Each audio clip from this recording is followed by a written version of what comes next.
Welcome back to the Deep Dive. Today we're going to do something a little different.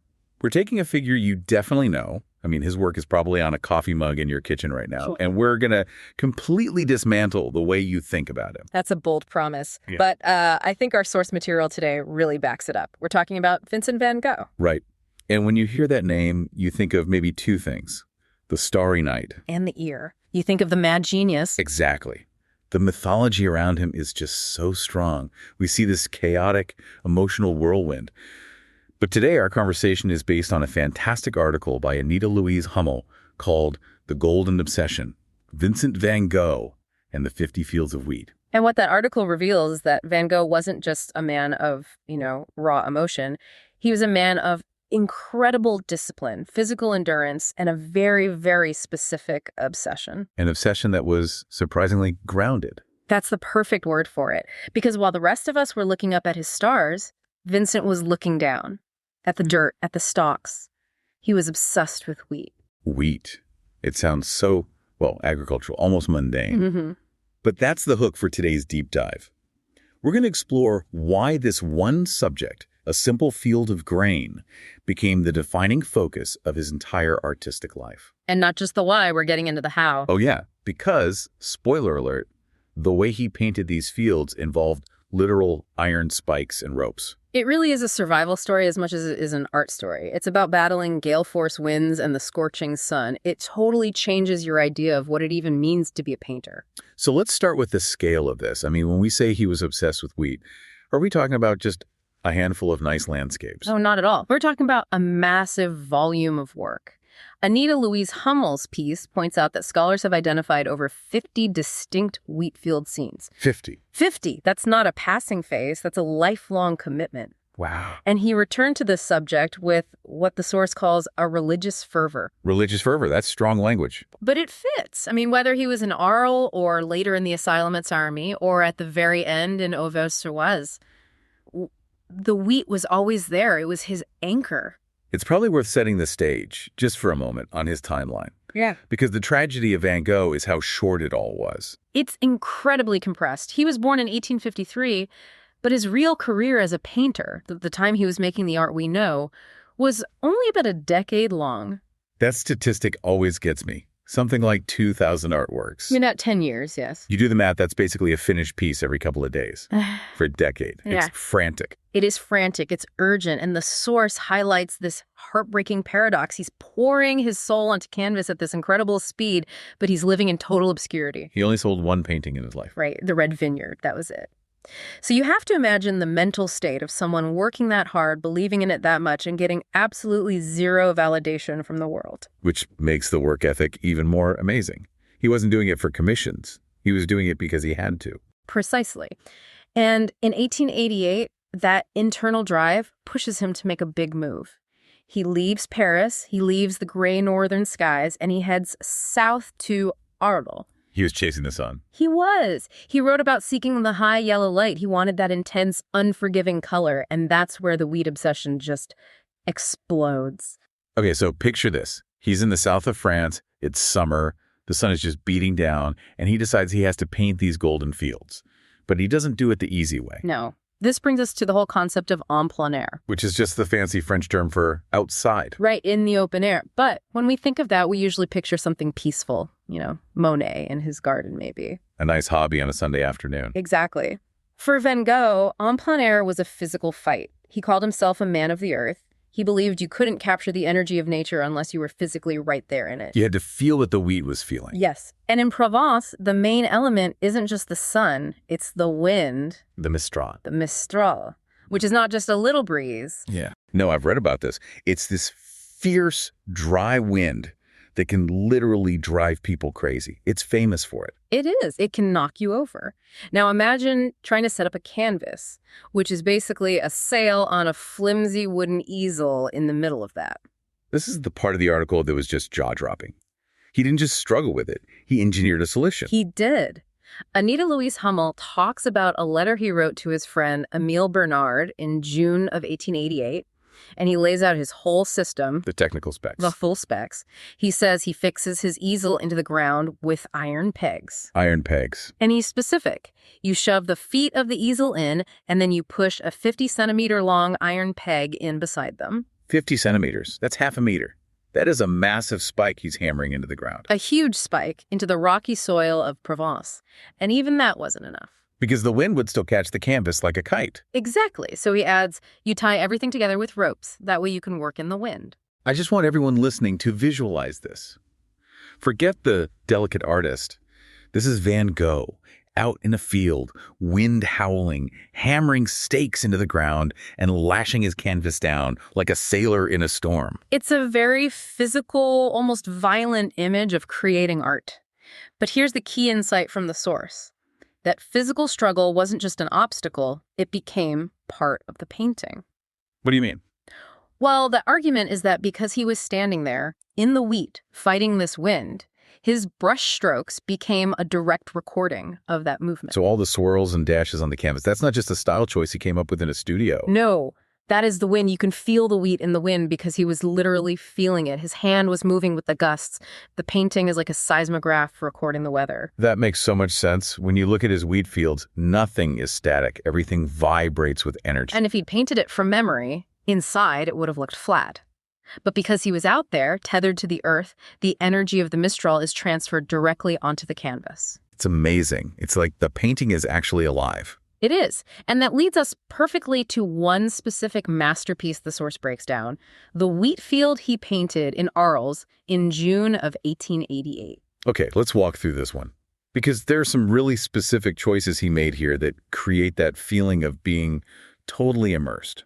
The first thing you notice is the composition. The article talks about the high horizon line. So in a normal landscape, the horizon's kind of in the middle, right? Yeah. A good chunk of ground, a good chunk of sky. Right. The sky gives you some breathing room. It gives you perspective, distance. But in this painting, Van Gogh shoves the horizon line almost to the very top edge of the canvas. So the sky is just this tiny little sliver. Exactly. And what that does compositionally is it forces your eye down. It shoves you right into the grain. You can't escape by looking at the clouds? No, it creates this intimate, almost claustrophobic connection. It puts you, the viewer, low to the ground, like you're standing right there in the middle of this infinite golden sea. And once you're sort of trapped in that golden sea, you start to notice the texture. The source brings up a technical term here, impasto. Impasto. It's a great word. Sounds like an Italian pasta dish. It does. But in art, it's all about how you apply the paint. Impasto is when you lay the paint on so thickly that it actually stands up off the canvas in ridges. He wasn't smoothing it out at all. Not even a little. Sometimes he was squeezing paint directly from the tube onto the canvas. If you were to look at the painting from the side, it would have topography, peaks and valleys. It's three-dimensional. Precisely. And the source explains why this is so brilliant. If you put your nose right up to the painting, it looks like a mess. It's just chaotic swirls of colored goo. But when you step back, The magic happens. the magic happens. The ridges of paint physically catch the light in the room. They cast these tiny shadows, and it creates a shimmer. The source calls it a shimmering golden sea. The whole thing feels alive because the light is literally playing across the surface of the paint, just like sunlight on a real field of wheat. That's the difference between a picture of a thing and the feeling of a thing. Exactly. And then, of course, you have the color. You can't talk about Van Gogh without talking about yellow. It was his signature. But in these paintings, it wasn't just one flat yellow. No. For him, yellow was almost a spiritual color. It meant hope, warmth, the life-giving sun. In this 1888 painting, he uses what the source describes as old gold. Old gold.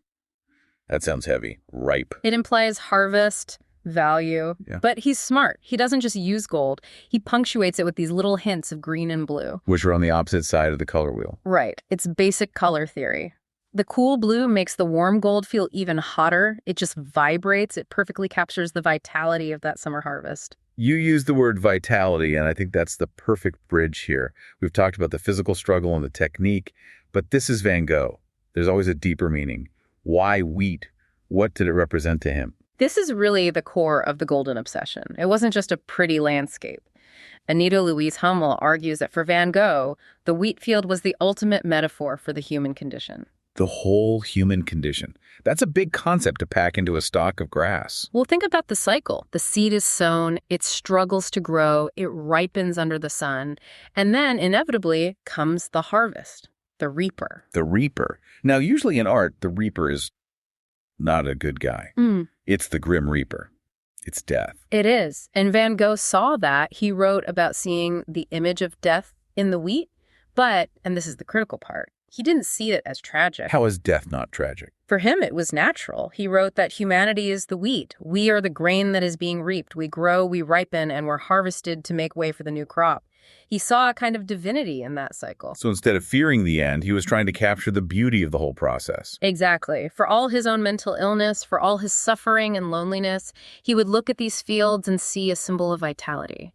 He saw life continuing. That's actually an incredibly resilient way to see the world. I think we often frame him as just a victim of his own mind. But to look your own mortality in the face and paint it as something golden and beautiful, that takes real strength. It does. He wrote to his brother Theo, "A field of wheat is well worth the trouble of looking at close up." He was actively finding reasons to live, finding divinity in the most ordinary things. He kind of counters the whole narrative that he painted because he was mad. It sounds more like he painted to stay sane. I think that's a very fair assessment. The source really emphasizes this. His work is a testament to resilience.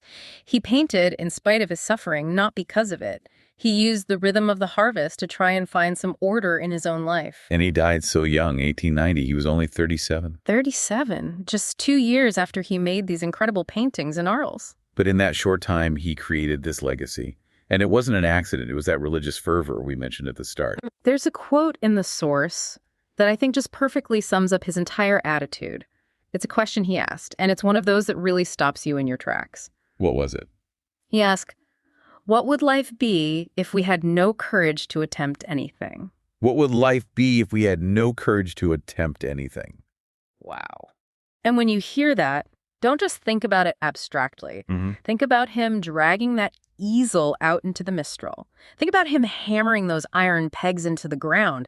That's the courage he's talking about. It's the courage to create something even when the wind is trying to knock you over, literally and metaphorically. Exactly. And I think that's why these paintings still resonate so deeply. The colors are beautiful, sure.